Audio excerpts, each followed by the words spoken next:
Paz seja com todos. Grande alegria e satisfação poder participar desse momento, em especial podendo adorar a Deus em culto e de maneira mais clara também com relação ao aniversário de 51 anos da nossa querida mocidade da Igreja Presbiteriana Betel. Trago um abraço da minha igreja a todos os irmãos do meu conselho e fico muito feliz em poder estar aqui, reverendo João Batista e reverendo Adi Carvalho. Que Deus abençoe a vida dos irmãos e com a senhorita, a presidente, a Ana.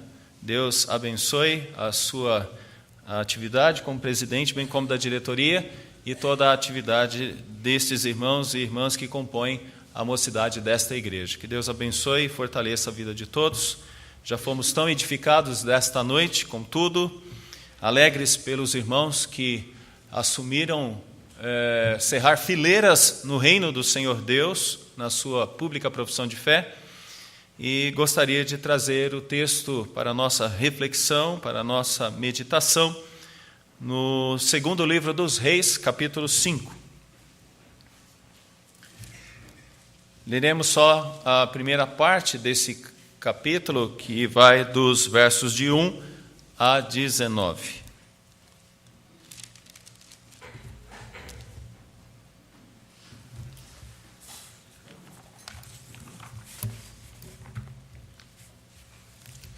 Diz assim a palavra do Senhor. Naamã, comandante do exército do rei da Síria, era grande homem diante do seu senhor e de muito conceito, porque por ele o Senhor dera vitória à Síria. Era ele herói de guerra, porém leproso. Saíram tropas da Síria e da terra de Israel, levaram cativa uma menina, que ficou ao serviço da mulher de Naamã. Disse ela à sua senhora: tomara o meu senhor estivesse diante do profeta que está em Samaria, ele o restauraria da sua lepra. Então foi Naamã e disse ao seu senhor: assim e assim falou a jovem que é da terra de Israel. Respondeu o rei da Síria: vai, anda e enviarei uma carta ao rei de Israel. Ele partiu e levou consigo 10 talentos de prata, 6.000 siclos de ouro e 10 vestes festivais.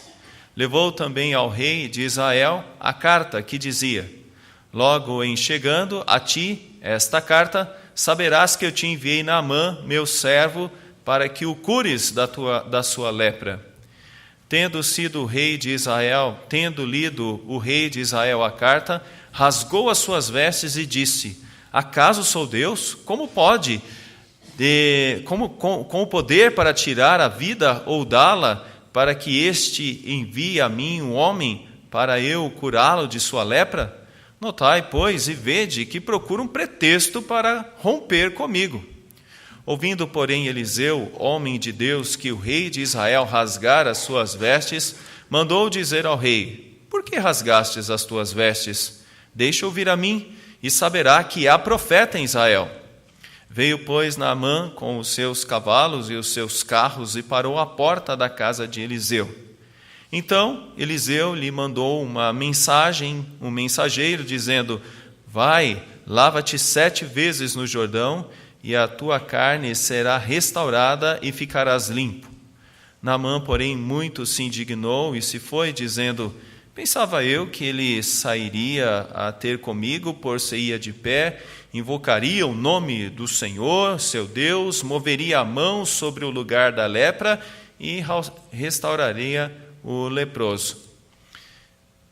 Não são, porventura, Abana e Farfar, rios de Damasco, melhores do que todas as águas de Israel? Não poderei eu lavar-me neles e ficar limpo? E voltou-se e se foi com indignação. Então se chegaram a ele os seus oficiais e lhe disseram: meu pai, se te houvesse dito o profeta alguma coisa difícil, acaso não a farias? Quanto mais, já que apenas te disse: lava-te e ficarás limpo. Então desceu e mergulhou no Jordão 7 vezes, consoante a palavra do homem de Deus. E a sua carne se tornou como a carne de uma criança e ficou limpo. Voltou ao homem de Deus, ele e toda a sua comitiva, veio, pôs-se diante dele e disse: Eis que agora reconheço que em toda a terra não há Deus senão em Israel. Agora, pois, te peço que aceites um presente do teu servo. Porém, ele disse: Tão certo como vive o Senhor, em cuja presença estou, não aceitarei. Instou com ele para que o aceitasse, mas ele recusou. Disse Naamã: Se não queres, peço-te que a teu servo seja dado levar uma carga de terra de 2 mulos, porque nunca mais oferecerá este teu servo holocausto, nem sacrifício a outros deuses, senão ao Senhor. Nisto, perdoe o Senhor a teu servo, quando o meu senhor entra na casa de Rimom para lhe adorar, e ele se encosta na minha mão, e eu também me tenha de encurvar na casa de Rimom, quando assim me prostrar na casa de Rimom, nisto perdoe o Senhor a teu servo. Eliseu lhe disse: Vai em paz. Mais um momento, Senhor, no qual buscamos a tua presença, pois é muito importante que tu nos ajudes a entender a tua palavra. Capacita-nos, ó Senhor, com o teu Santo Espírito e fortalece os nossos corações nesta noite. Mais uma vez te rogamos em nome de Jesus. Amém.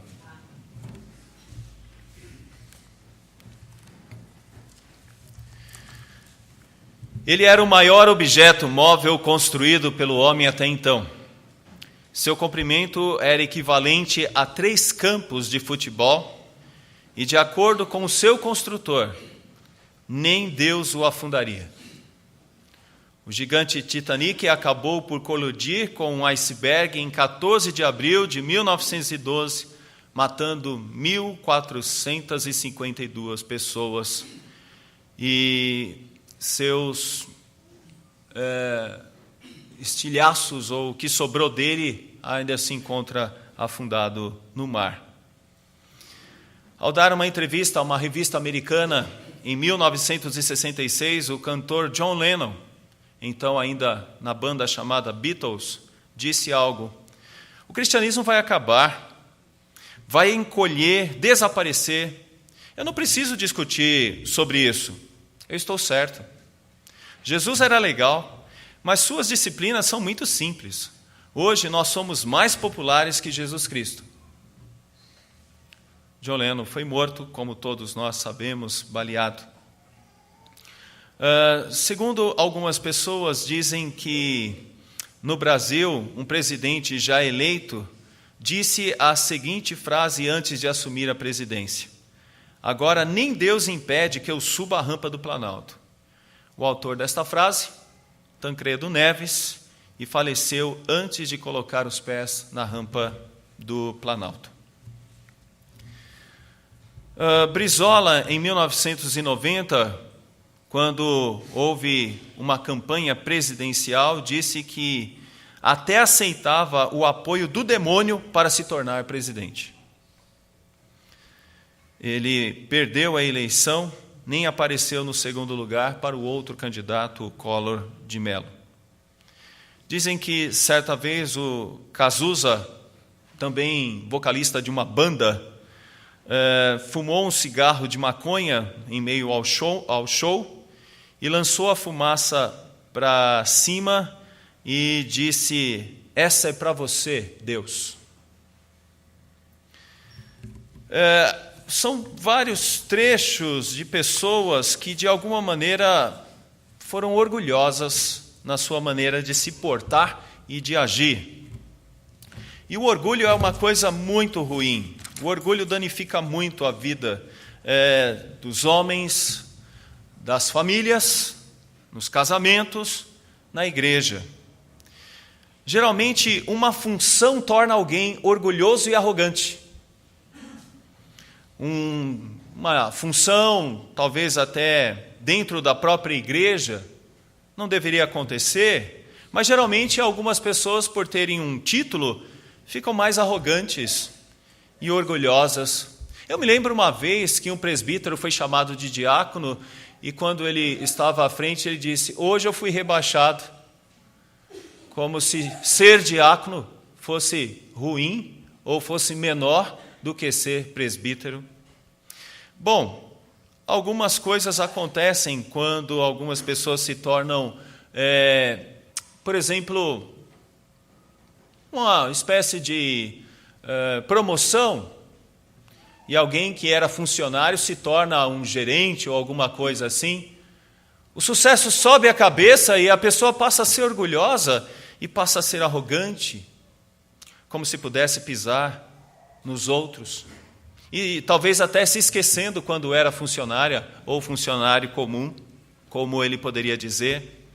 Algumas pessoas, quando recebem o título como doutor, mestre, acham que ali chegou num estágio tão bom e ninguém poderia dizer outra coisa a respeito dele, senão o doutor ou mestre. Gera uma arrogância. É comum a gente perceber que a idade muitas vezes causa isso também. É interessante alguns jovens, não daqui, os jovens dessa igreja não, mas é interessante alguns jovens que só porque conhecem um pouco mais do que os seus pais em algumas questões como computação ou alguma coisa assim da área da internet, tem coragem muitas vezes de chegar para o pai e dizer É impressionante como alguns também, por idade, por ter uma idade maior, agem de uma maneira arrogante para com aqueles que são mais novos. E talvez não sejam humildes para dizer, eu ainda tenho que aprender algumas coisas. Nós estamos vendo a história de um homem que, de fato, era muito arrogante, mas nesse texto, nesse contexto, nessa narrativa, ele aprendeu a ser humilde. Ele passou por um processo de conversão. E detalhe, tudo começa com uma jovem. Então, eu gostaria de falar hoje com os irmãos, nesse momento, sobre o que Naamã não sabia. Mas antes, a gente tem que falar um pouquinho do contexto desse texto. Esse texto está ratificando mais uma vez a autoridade de Eliseu, que assumiu a posição de Elias, que foi assunto aos céus. Eliseu, ele está, mais uma vez, provando que ele é um profeta do Senhor numa terra onde há incredulidade quanto a isso, que é o reino do norte, o reino de Israel. Esse lugar caminha cada vez mais para uma adoração mista e caminha cada vez mais para uma incredulidade quanto ao Senhor, único e verdadeiro Deus, Yahvé. E Deus levanta profetas para exortar o povo, para animar o povo a voltar para o Senhor. E foi assim que ele fez, chamando Eliseu. Se os irmãos olharem as leituras anteriores, vocês vão perceber que Eliseu faz grandes coisas, ratificando o seu chamado profético, que começa logo no capítulo 2. Ele se torna um grande mestre dos discípulos do próprio Elias. E Eliseu começa a realizar obras fantásticas, como, por exemplo, tornar saudáveis as águas de Jericó. Alguém zomba dele e tem algo terrível acontecendo com essas pessoas. Eliseu prediz a vitória de Moabe no capítulo 3, e isso acontece, Moabe é derrotado. Eliseu aumenta o azeite da viúva, o profeta Eliseu ressuscita uma pessoa, e o profeta Eliseu faz com que uma panela envenenada se torne uma comida nutritiva. E, meus irmãos, tantas coisas que podemos ver, como 20 pães que satisfazem 100 homens. E agora aqui, nesse texto do capítulo 5, nós vamos vê-lo sendo usado por Deus para a cura da lepra de um homem chamado Naamã. Naamã é alguém da Síria. Ele tem uma virtude muito grande, ou seja, uma fama muito grande ali naquela região. Ele, com certeza, era alguém de grande renome, e por ele estar tão perto do rei, como nós vimos no final desta nossa leitura, podemos observar que ele era alguém de grande valor pela sua patente perante o rei da Síria. Os limites ali da Síria nunca foram tão bem determinados, e volta e meia haviam guerras entre a Síria e o próprio Israel. Ou seja, era um ambiente tenso entre a Síria e o próprio Israel. Nesse texto, nós observamos que provavelmente nós estamos falando do rei da Síria, que seria Ben-Hadad II. Ben-Hadad II, no capítulo de 1 Reis 20, nós podemos ouvir um pouco sobre ele. E o rei que nós estamos vendo aqui, vocês não viram o nome dele, mas provavelmente é Jorão. E todos eles não são da descendência de Davi, são reis que vieram dentro do contexto da divisão, aquela divisão que aconteceu logo depois que Salomão morreu e ficou o seu filho Roboão com 2 tribos por essa divisão ao sul e 10 tribos ao norte. E essas 10 tribos tiveram sempre uma índole muito ruim, pois mantinham adoração mista. Tinham deuses em Betel, tinham deuses em Dan, e havia sempre uma tendência a uma adoração mista, complicada, como por exemplo a de Acabe, que tinha como grande diretriz ou grande mentora a própria Jezabel. Aqui nós observamos que este homem de renome, como diz aqui o texto, ele está numa situação difícil, ele tem lepra. Provavelmente uma lepra que está tomando conta de uma parte do seu corpo. E nesse texto nós observamos que ele tem uma proeminência. Comandante do exército do rei da Síria. Era grande homem diante do Senhor e de muito conceito. Por ser ele o Senhor, porque por ele o Senhor dera vitória à Síria, e era ele herói de guerra, porém leproso. Então temos uma série de coisas importantes a respeito dele. Grande homem diante do seu Senhor, ou seja, muito respeitado, muito conceito, muitas vitórias, e ele era um herói de guerra, Alguém muito estimado, provavelmente, alguém que teria grande estima. Um ponto de contato, eu creio que a gente poderia fazer, eu creio que muitos aqui saberão disso, é quando nós temos um herói. Por exemplo, o nosso país tem um herói que faleceu, chamado Ayrton Senna, e vocês se lembram da morte do Ayrton Senna, como foi no Brasil todo? A comoção e a tristeza que isso gerou no Brasil todo. Ele era um herói para boa parte, pela maioria dos brasileiros, ele era um grande herói. Então, imaginemos assim, Naamã como alguém muito famoso e alguém que na Síria era o cara, era uma pessoa de grande renome. Mas o tema da minha mensagem é o que Naamã não sabia. E para falar sobre saber, eu chamo o testemunho de um homem que não é cristão, mas que é uma referência para nós, chamado Sócrates. E diferente de alguns nomes que eu já apontei aqui, que apresentam uma certa arrogância, Sócrates por vezes dizia alguma coisa muito interessante, e ele dizia que sabia que nada sabia.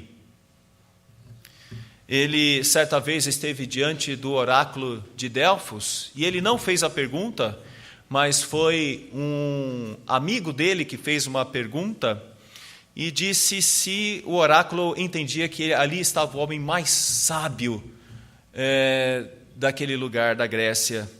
E o oráculo respondeu: sim, Sócrates é o homem mais sábio da Grécia. E na sua obra Apologia de Sócrates, ele explica isso. Eu acho muito interessante, porque ele disse que depois de receber essa informação, ele saiu por toda a Grécia procurando os sábios. E ele chegou à conclusão de que ele era sábio. Mas ele percebeu que a sabedoria maior estava com aqueles que eram mais humildes e que tinham a aptidão de dizer: não, isso eu não sei, eu preciso saber. Então, por isso que ele dizia que uma coisa ele sabia, que nada sabia. Para tentar resgatar essa ideia de que ter humildade era melhor do que ser orgulhoso e de vomitar sabedoria a todos os cantos. Aqui, meus irmãos, nós encontramos alguém que é arrogante, que por certo ganhou muitas coisas, mas se nós percebemos, vários pontos desse texto demonstram a sua arrogância. Por exemplo, a moça de Israel diz que havia um profeta que poderia curá-lo, mas o que ele faz é buscar ao rei e criar uma comitiva, toda ela espantosa, para chegar em Israel e demonstrar a sua pompa e o seu poder. É interessante, eu não sei se vocês perceberam, que o rei fica desesperado, mas o profeta Eliseu fala, manda ele vir ter comigo. E quando ele vai ter, ele leva toda a sua pompa, toda a sua parafernália de pompa e poder. Eliseu nem o recebe. Manda um mensageiro falar a ele que ele deveria se banhar no rio Jordão 7 vezes. Ele vai com alegria? Não. Ele fica chateado e fala, como que eu vou me banhar num rio como esse? Lá na minha terra tem rios melhores do que esses, Abana e Farfar. E meus irmãos, no verso 12, diz que ele voltou-se e se foi com indignação. Indignação. Ou seja, ele, o grande Naamã, não foi recebido. Ele, o grande Naamã, recebe um conselho esdrúxulo, segundo ele, de mergulhar num rio como aquele. Provavelmente, se o Jordão estivesse num tempo de seca, ele estava mais lamacento, então ele estava muito mais sujo. Então ele diz que como ele poderia ter sido recebido daquela forma? É necessário que um servo ou alguém da sua comitiva lhe diga, se ele te pedisse algo mais difícil em favor da sua cura, você não faria isso? E é só depois disso que ele vai realmente tomar consciência de que a sua atitude deveria ser essa atitude. Aqui, meus irmãos, nós observamos que Naamã não sabia algumas coisas. Eu queria trazer isso para a nossa reflexão nesta noite. A primeira coisa que Naamã não sabia, que o seu sucesso não era por causa dele, o seu sucesso vinha de Deus. Tudo que ele tinha conquistado, tudo que ele era, não era por causa dele, mas sim por causa de Deus. É o que diz o primeiro versículo. Naamã, comandante do exército do rei da Síria, era grande homem diante do seu senhor e de muito conceito, porque por ele Yahvé, ou seja, o Senhor, dera vitória à Síria. Ou seja, Deus usou este homem para ser um vencedor e assim disciplinar Israel. E tudo o que ele era, na verdade, era por causa do Senhor. Que situação! Ele se achava muita coisa, mas ele não entendia e ele não sabia. E é muito curioso o texto começar narrando a história de um gentio, de alguém que não é da família de Israel, que não é da família de Judá. É muito curioso colocar logo de cara, no primeiro versículo, ao tratar sobre ele, que o sucesso dele, na verdade, era porque Deus o havia abençoado. É isso que todos os homens deveriam fazer, a bem da verdade, é se colocar numa atitude de humildade e saber que é Deus quem tem abençoado, para que alguém possa ser algo, fazer algo, realizar alguma coisa. É sempre a boa mão de Deus. Nós chamamos isso de graça comum, a maneira como Deus atua na vida comum, no mundo, e como Ele abençoa. Naamã não sabia disso. E por isso ele não podia dar glórias a Deus. Por isso ele não podia dizer, Senhor, obrigado pelas vitórias que me deste. Senhor, obrigado pela maneira como eu já venci tantas batalhas. Senhor, obrigado por todas estas coisas. Ele não poderia dizer isso. Ele não sabia que na verdade ele era alguém que tinha vencido por causa do Senhor. Talvez alguns aqui nesta noite já tenham conquistado muitas coisas. Talvez alguns aqui já tenham alcançado algum sucesso ou tenham alcançado algum sucesso. Aprendemos nesta noite que uma das coisas que devemos ser é humildes e saber que todo esse sucesso não é por causa da força dos nossos braços, não é por causa da nossa inteligência, não é porque nós éramos fortes, ou porque fomos fortes, ou porque somos fortes, mas é porque nós temos um Deus que dirige todas as histórias, as particulares aqui neste auditório. Todos os homens, todas as maravilhas feitas pelos homens é porque um Deus poderoso os capacita a fazer o que eles devem fazer. Então, ele não sabia que o seu sucesso vinha de Deus. Essa é a primeira coisa que devemos entender e que nós, como crentes, sabemos muito bem disso. Uma UMP que existe há 51 anos, e quantas histórias esta UMP deve ter ao longo dos anos vividos aqui nesta igreja, sabemos que todas as vitórias e esses 51 anos, graças, podemos dizer, ao nosso eterno e bom Deus que tem sustentado a vida destes jovens, a vida desta atual mocidade, como também daqueles que já fizeram parte desta mocidade e hoje estão atuando em outros ambientes da vida da igreja. Essa é a primeira lição. Naamã, ele não sabia que o seu sucesso vinha do Senhor. Mas uma outra coisa que Naamã também não sabia é que a sua doença tinha cura. Naamã não compreendia e não entendia que a sua doença tinha cura. Observe que ele tinha sucesso em tantas coisas, mas o texto usa uma expressão, porém leproso.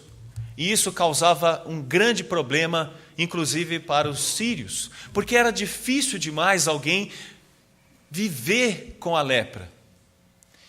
E esse tipo de doença que deixava a pele toda branca, como se fosse uma espécie de grande alergia, contagiando todo o corpo muitas vezes, causava um mal-estar muito grande daqueles que viam. Ou seja, Naamã era um homem muito poderoso, mas ele tinha de tudo, contudo, ele era leproso, ele tinha uma situação difícil, porque isso estava causando, talvez, a separação dele de outras pessoas. A situação dele talvez estava se agravando à medida que a lepra aumentava. E ele não sabia que isso tinha cura. Ele vivia ali naquele lugar, tinha vencido muitas batalhas, mas quanto a essa ele não sabia, ele não entendia de onde poderia vir a cura. E o texto faz questão também de nos ressaltar que uma pequena jovem é usada para que ele possa saber disso. Saíram tropas da Síria e da terra de Israel e levaram cativo uma menina que ficou ao serviço da mulher de Naamã. Disse ela à sua senhora, tomara o meu senhor estivesse diante do profeta que está em Samaria, ele o restauraria da sua lepra. Isso aqui é a providência do nosso Deus, fazendo com que essa moça fosse parar na casa de Naamã como uma serva, e ela passa a se tornar uma das grandes bênçãos na vida de Naamã. Agora, ela se torna uma espécie de elemento definidor na sua vida. É curioso como algumas pessoas que não temos nem o nome delas na Bíblia fazem tantas coisas maravilhosas. Vocês perceberam isso? Geralmente nós temos algumas coisas alguns nomes que aparecem uma vez só, como Nabote, e pessoas que são assim meio que misteriosas, mas por meio delas muitas coisas boas acontecem. Isso já nos leva também a um campo de humildade, porque não cabe a nós querer que o nosso nome fique ressaltado pelas portas ou em outros lugares. Pode até vir, mas não é esse o nosso interesse. A nossa alegria é poder fazer parte dos planos do Senhor. E é isso mesmo. A sua mãe é tão especial para você, não é isso? O seu pai é tão especial para você, jovem desta mocidade. Talvez nem todos saibam o nome deles lá na sua escola, onde você talvez trabalhe, mas você pode dizer que é uma pessoa muito especial para você, é uma pessoa extremamente especial para você. Estes anônimos são muito importantes na vida de todos nós. E aqui, meus irmãos, entra a segunda coisa. Naamã não sabia que havia cura para o seu problema. A terceira coisa que eu gostaria de ressaltar também é que Naamã não sabia que era um idólatra. Naamã, ele não entendia que ele era um idólatra. Nós vamos observar no verso 15 algo interessante. Voltou ao homem de Deus, ele e toda a sua comitiva, veio, pôs-se diante dele e disse: eis que agora reconheço que em toda a terra não há Deus, senão em Israel. Agora, pois, te peço que aceites um presente do teu servo. Fiquemos com essa primeira parte. Agora sei que não há outro Deus senão o Deus de Israel. Aqui, meus irmãos, temos um homem sendo liberto da idolatria. Um homem sendo liberto dos deuses que, por certo, quando criança ele aprendeu a amar.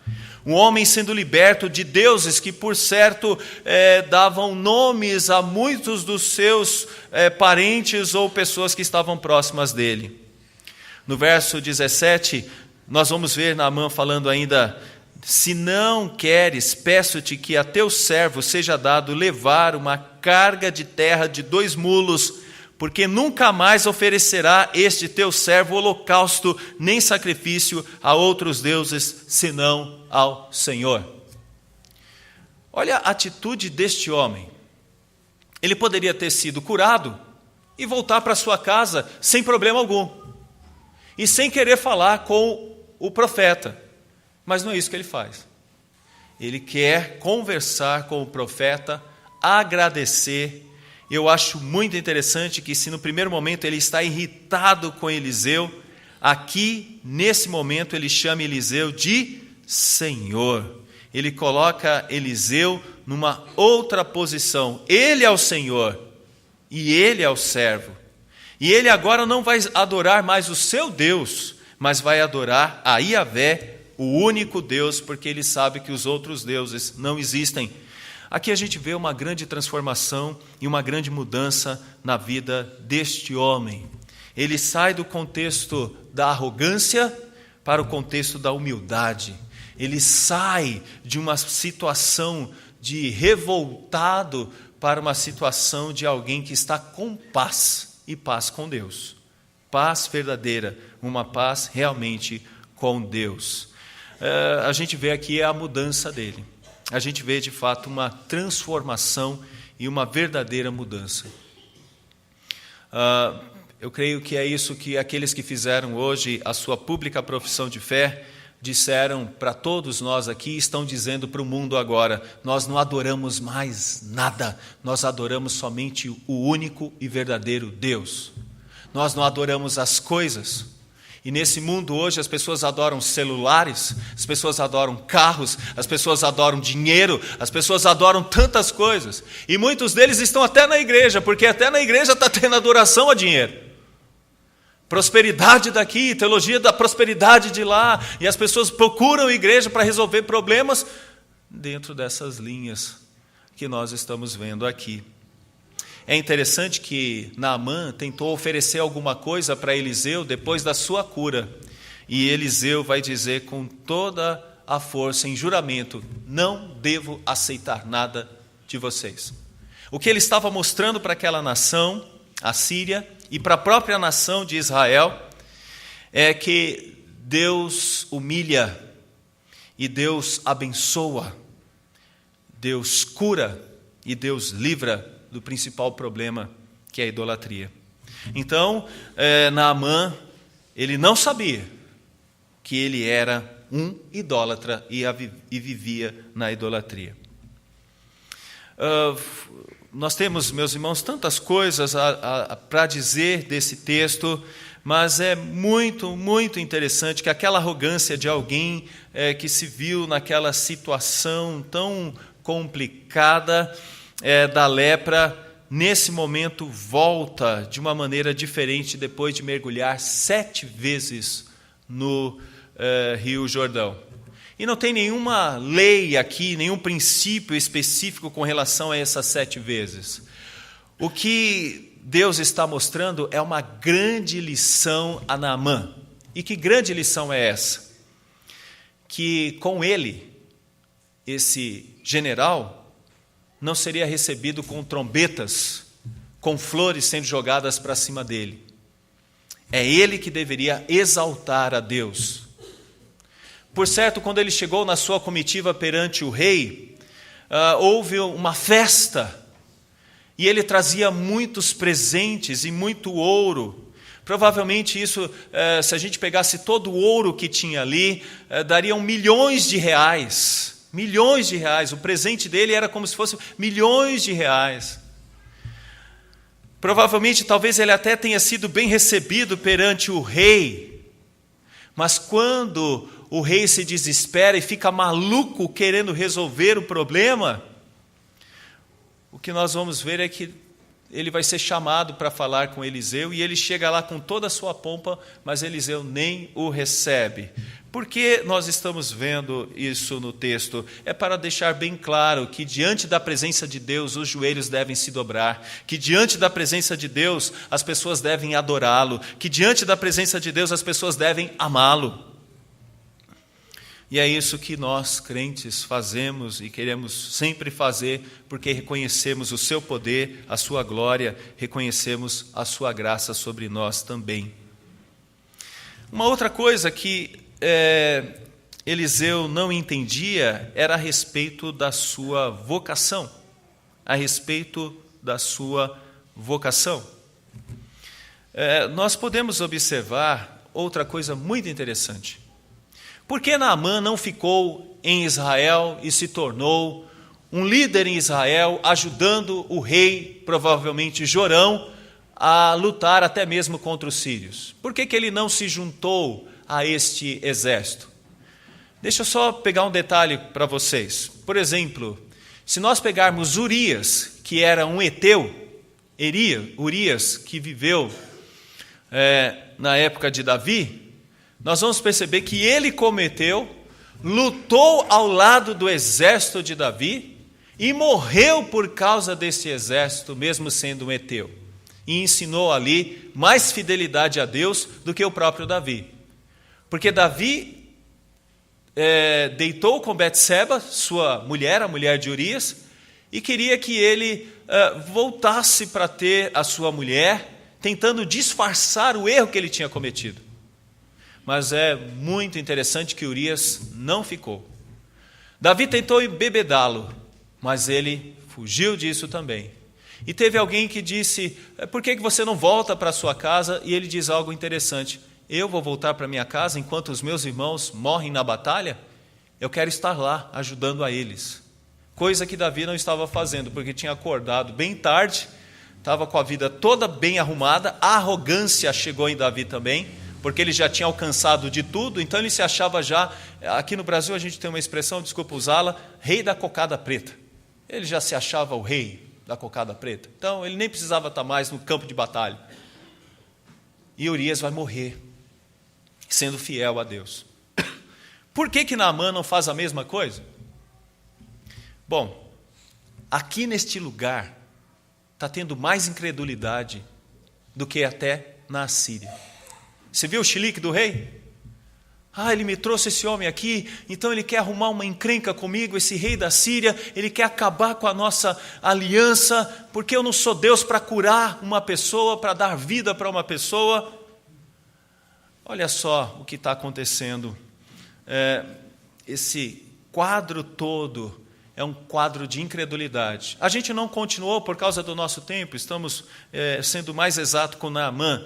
Mas se vocês observarem, mais embaixo, nós vamos ver alguém que está do lado de Eliseu, Geazi. E sabe o que acontece com Geazi? ele corre atrás de Naamã e mente dizendo que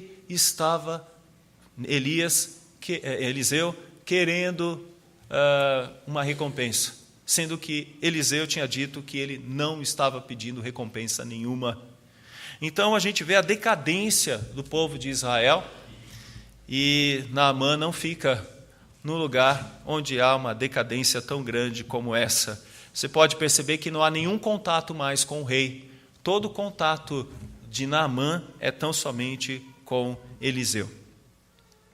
Então ele não entendia bem a sua vocação. Mas olha o que acontece no verso 18.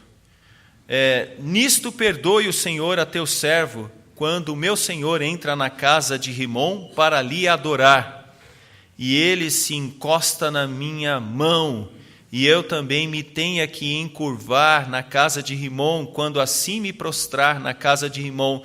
Nisto perdoe o Senhor a teu servo. Eliseu lhe disse: vai-te em paz.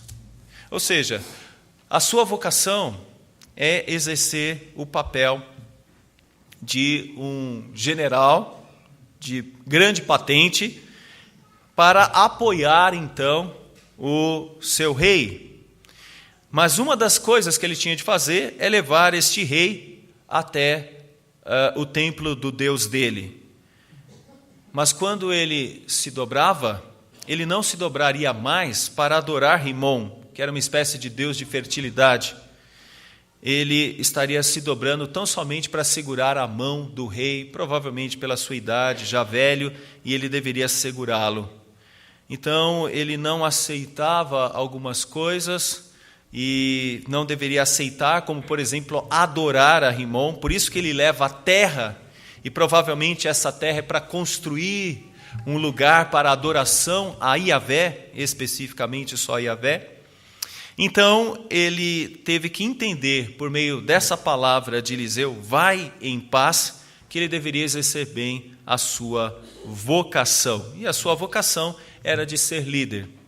Mas, meus irmãos, já estamos falando desde o início que essa vocação de ser um grande general e de ter sucesso era uma bênção também de Deus na vida dele. O próprio Deus estaria o abençoando.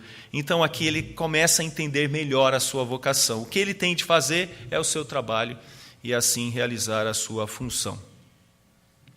Bom, essas são as questões que eu gostaria de ressaltar a respeito do que ele não sabia. Coisas que ele não sabia. Então, ele não sabia que o seu sucesso vinha de Deus, ele não sabia que a sua doença tinha cura, ele não sabia que era um idólatra, e ele não entendia ou não sabia algo muito mais profundo sobre a sua vocação, sobre o seu trabalho vocacional. Então, essa é a história, meus irmãos, que nós encontramos. Se pudéssemos dizer, depois desse encontro, nós teríamos um homem mais humilde, um homem mais manso, um homem mais em paz com Deus, não tinha que estar tocando trombetas para ele, mas ele estaria em paz com o próprio Deus e com a vida mudada, porque agora ele não tinha mais lepra, então ele poderia continuar o seu papel e as suas funções dentro da sua vocação. São essas coisas que nós aprendemos nesse texto. Mas agora algumas aplicações para nós, algumas aplicações para os jovens que completam 51 anos como mocidade organizada aqui na Igreja Betel. Vocês sabem de tudo? Vocês sabem tudo? Conhecem tudo? Nós temos uma geração ou que diz que sabe tudo, ou que diz, geralmente, sei lá. Já viram a geração sei lá? Assim, você pergunta para algumas pessoas e fala assim, e aí, você é crente? Ou você faz tal coisa? Geralmente é, sei lá. Você quer ser o que da vida? A gente encontra algumas pessoas, sei lá. Você pergunta para algumas pessoas e fala assim, olha, você já viu e tem sensibilidade para o trabalho missionário? O que você pensa do trabalho missionário? Sei lá. Eu digo que essa não é a douta ignorância de Sócrates. Essa é uma ignorância muito ruim. É a ignorância daqueles que não estão interessados em saber e conhecer. Nós não sabemos de muitas coisas e devemos ser humildes em dizer, nós não sabemos de muitas coisas. Nós não sabemos muitas coisas sobre muitas coisas, realmente. Mas nós podemos entender que Naamã saiu daqui entendendo algumas coisas. Ele conseguiu entender algumas coisas. Então, todos que tiveram uma experiência com Deus, por certo, sabem de algumas coisas. Por exemplo, eu sei que todas as coisas que eu já pude fazer nesse mundo e que deram certo, foi Deus quem me capacitou. Então vamos trabalhar uma coisa aqui com os jovens. A coisa mais difícil para um jovem é chegar numa menino, crente. Não é verdade? Ou não?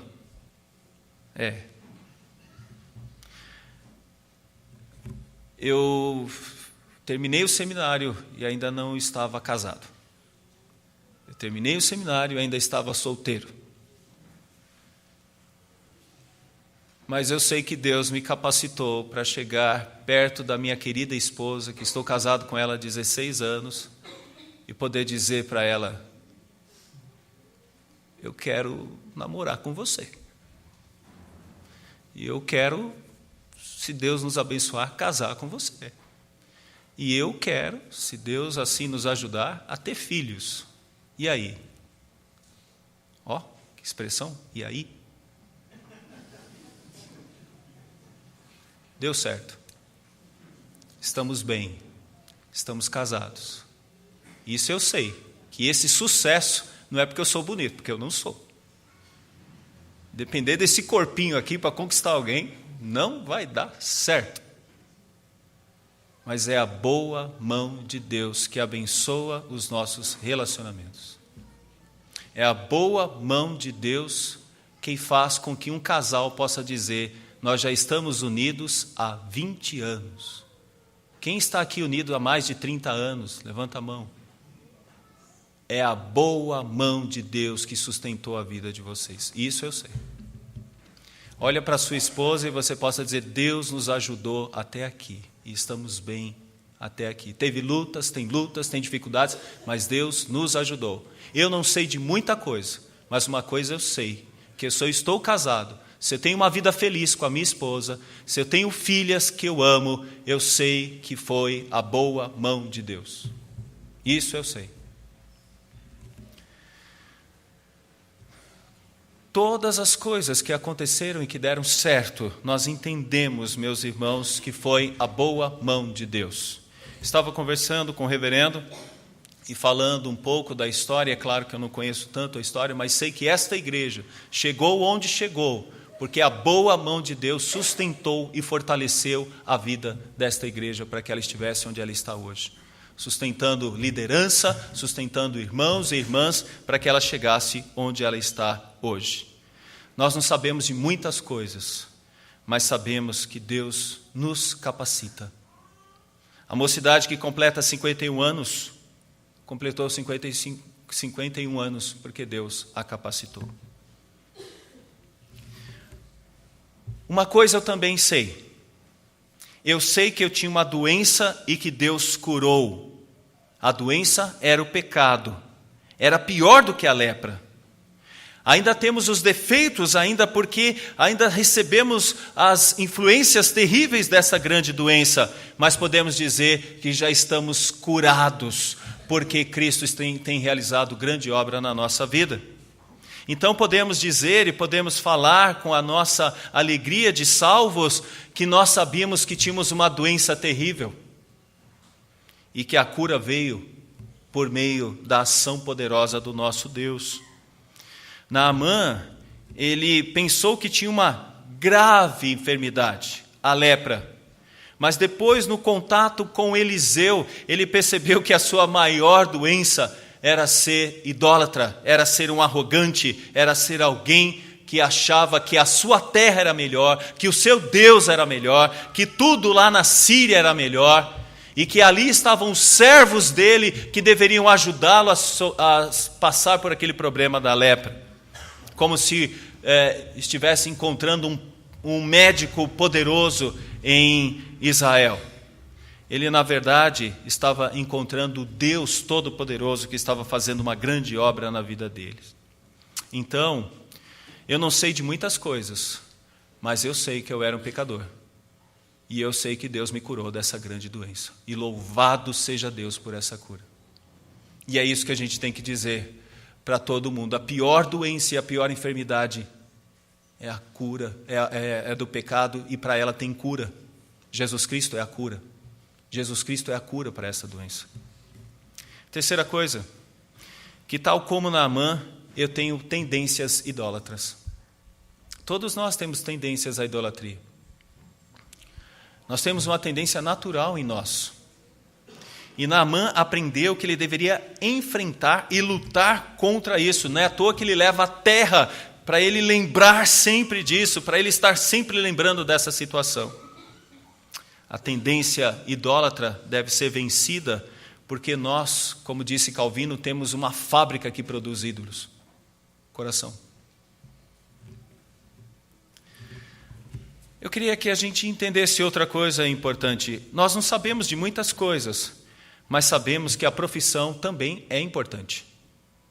Profissão também é importante. Com ela nós glorificamos a Deus. Deus dirige o mundo através das nossas profissões. Naamã é um general, ele continua sendo um general. Ele foi usado por Deus no seu sucesso e ele continuaria sendo um general. E com isso ele se torna alguém que tem que reconhecer que o seu papel deve continuar. Ele deveria continuar. Eliseu poderia dizer, não, você vai abandonar. Não, Eliseu disse, continue. Você continuaria. Eu acho isso muito interessante para mim, e eu vou falar isso rapidamente a respeito de uma questão que eu tive com a minha filha mais velha, quando ela nasceu.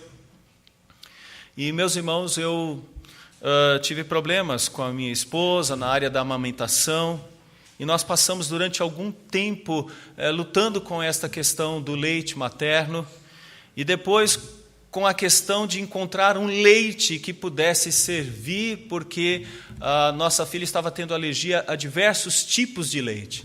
Agora, imagina o que é um pai de primeira viagem ter que se deparar com uma criança chorando constantemente, e nós sabíamos que o problema era com relação à alimentação, com cólicas com relação a leite e assim por diante.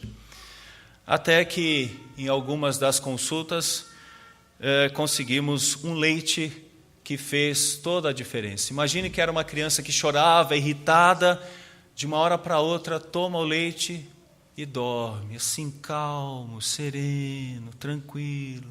E a gente também, tranquilo, calmo. E meus irmãos, no segundo dia, no primeiro dia a gente ressabiado, no segundo dia, calmo, dá vontade de cantar. Calmo, sereno, tranquilo. No terceiro dia, calmo, sereno, tranquilo. Eu vou dizer uma coisa que eu fiz para os irmãos, e os meus irmãos aqui do seminário, já disse isso para eles. Eu ajoelhei com essa lata de leite do lado, assim, e olhei para o responsável técnico desse leite, e falei, Senhor, obrigado pela vida dessa pessoa. Esse profissional abençoou a minha família.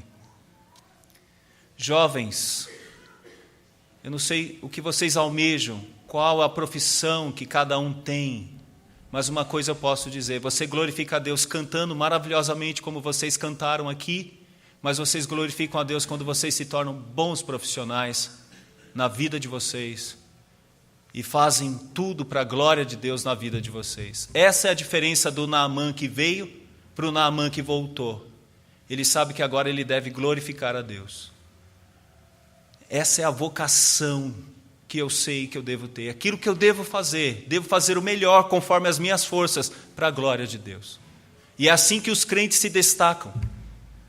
É assim que quando você faz uma prova, você sabe que está tendo uma missão de glorificar a Deus. Quando você está trabalhando, você está tendo a missão de glorificar a Deus. E isso é desde uma louça, aqui vocês conhecem a expressão arear? Arear? Desde uma louça areada, até uma operação realizada da mais terrível sequelas, ou com o contexto mais complexo. Outra coisa, nós não sabemos de muita coisa, mas uma coisa eu sei, que o testemunho de Naamã ecoa, e ele foi parar na boca do Senhor Jesus Cristo. Em Lucas 4, 27, nós vamos ver o exemplo do próprio Senhor Jesus Cristo apontando para Naamã. Havia também muitos leprosos em Israel nos dias do profeta Eliseu, e nenhum deles foi purificado, senão Naamã, o sírio. Ou seja, havia muitos leprosos em Israel, mas o único que foi purificado foi um que veio da Síria. Isso aqui é um prenúncio para mostrar que o Evangelho deveria alcançar as nações, deveria alcançar os povos que não eram meramente da linhagem de Israel. Em outras palavras, o que eu sei é que Naamã se tornou um testemunho vivo. Mas eu queria que nós entendêssemos como tudo isso começou. E jovens que completam 50 e 51 anos, isso começou com uma jovem. Olha o verso 4 do capítulo 5. Então foi Naamã e disse ao seu senhor: assim e assim falou a jovem que é da terra de Israel. O primeiro testemunho foi dado por esta jovem que falou sobre Eliseu. Ele poderia ter ido direto para Eliseu. Ele não precisava ter ido com nada, porque nada se paga com relação à graça. Mas o que é importante da gente perceber é que uma coisa a gente deve entender: todos nós devemos dar testemunho. Sê testemunha, como é que é? Disse o Senhor, importa que preguemos. Algo assim. Aí. Nós precisamos disso. Precisamos disso. Imagine toda vez que Naamã, com aquela terra, estivesse adorando ao Senhor. As pessoas estavam vendo o testemunho de alguém transformado e de alguém mudado pelo Senhor. Eu queria terminar com essa expressão: eu não sei de muita coisa, mas eu sei em quem tenho crido, e estou bem certo que Ele é poderoso para guardar o nosso depósito até o dia final. Que Deus nos abençoe nisso. Amém.